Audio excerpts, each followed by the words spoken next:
कि भोपाल में आप देख रहे हैं कि सारिक मछली का कांड जो चल रहा है, अवैध सारी चीज़ों में वकील साहब, अरे सेठ जी,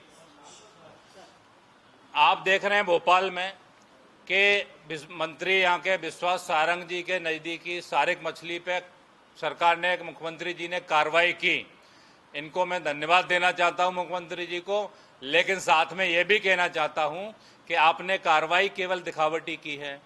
आप ये बताइए कि सारिक मछली का इस्तीफा लिया गया है, उसे पार्टी से निकाला नहीं गया है। इतने गलत कामों में इन्वॉल्व होने के बाद में सारिक मछली को पार्टी से निकाला नहीं गया, इस्तीफा लिया गया है। हाँ, उनके भाई जो परिवार के लोग, उनके पहले वो भी सब लोग रहे हैं, तो उनके जो भाई है उनका इस्तीफा लिया गया है। साथ में मैं कहना चाहता हूं कि उनके जो इतने फोटोग्राफ्स जो अवैध कॉलोनियां कट रही थी वहां पे, उन पे अभी तक कार्रवाई क्यों नहीं की गई है। सारिक मछली का जो व्यापार था, डैमों में मछलियां पालना, जो यहाँ की समिति बनाई गई थी वो कलेक्टर ने बहुत पहले ही अवैध कर दी थी। उसके बाद लगभग 15 साल से अवैध कैसे आप कारोबार कर सकते हैं।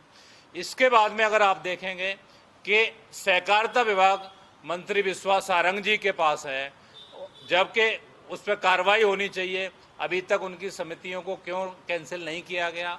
इसके अलावा और बहुत बड़ी बात है कि उनके जो टेंडर हुए हैं सहकारिता विभाग में जो आता है, इनके जो टेंडर हुए हैं वो भी अभी तक निरस्त नहीं किए गए हैं। ये कब किए जाएंगे, मुख्यमंत्री जी से मेरा सवाल है।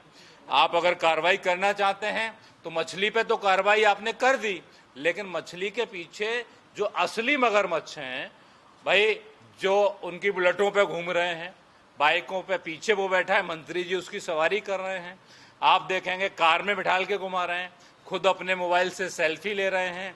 इन पे कब कार्रवाई होगी? क्योंकि भारतीय जनता पार्टी अगर वाकई में कहती है कि न खाऊंगा न खाने दूंगा, मोदी जी का नारा है, आप उन्हीं की बात का ही पालन नहीं कर रहे हैं। अगर आपका मंत्री पे कोई आरोप लग रहा है तो पहले इस्तीफा लीजिए, उनकी जांच होनी चाहिए। साथ में मुझे कुछ सूत्रों से पता चला, जानकारी मिली है कि किसी मंत्री के बच्चों की फीस भी सारिक मछली के अकाउंट से भरी जाती थी।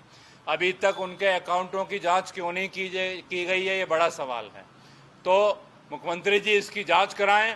कार्रवाई की आपने, उसके लिए पुनः धन्यवाद, लेकिन जो उसमें इन्वॉल्व बाकी लोग हैं, क्या एक आदमी जो मोहरा बना हुआ है उसको मार देंगे? इसके पीछे जो लोग मगरमच्छ हैं उन पर कार्रवाई कब होगी, ये समाजवादी पार्टी की मांग है। क्योंकि पिछली बार भी कुछ मंत्री हैं जिनके ऊपर आरोप लगे थे, उसके बाद वो अपने के पद पर कायम हुए। तो क्या भारतीय जनता पार्टी का यही चाल और चरित्र है कि आरोप लगाएंगे, लोग चिल्लाते रहेंगे, लेकिन आप निर्दोष को या मोहरा जो बना हुआ है उसको आप कार्रवाई कर देंगे और अपने मंत्री को बचा देंगे? तो अगर अपने मंत्री अगर वाकई में दोषी पाए जाते हैं, आप जांच कीजिए कि अगर उनके बच्चों की फीस भरी जा रही है, उनके साथ कोलुआ में कुछ 24 एकड़ जमीन भी है जहाँ पे आपकी सरकार के मंत्री की, उसकी भी जांच कराइए कि किसके साथ है, कैसे है। और भी बहुत सारी प्रॉपर्टियां हैं, उन सब की जांच होनी चाहिए, जिससे दूध का दूध पानी का पानी होगा। अगर मंत्री दोषी पाए जाते हैं आपके, तुरंत उन पर इस्तीफा लीजिए, उसके बाद जांच होगी, तो जांच को प्रभावित नहीं किया जाएगा। साथ में जैसे ही उस पर शिकायत हुई सारिक मछली की, तो आपके मंत्रियों का फोन जाता है कि इन पर कार्रवाई नहीं की जाए।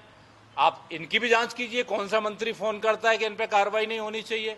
तो आप अगर सारिक मछली पे सारी कार्रवाइयां हो रही हैं तो ऐसे लोगों में भी होनी चाहिए। ये समाजवादी पार्टी की मांग है।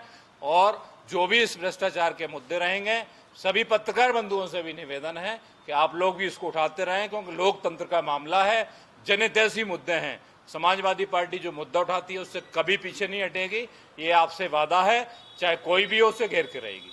धन्यवाद।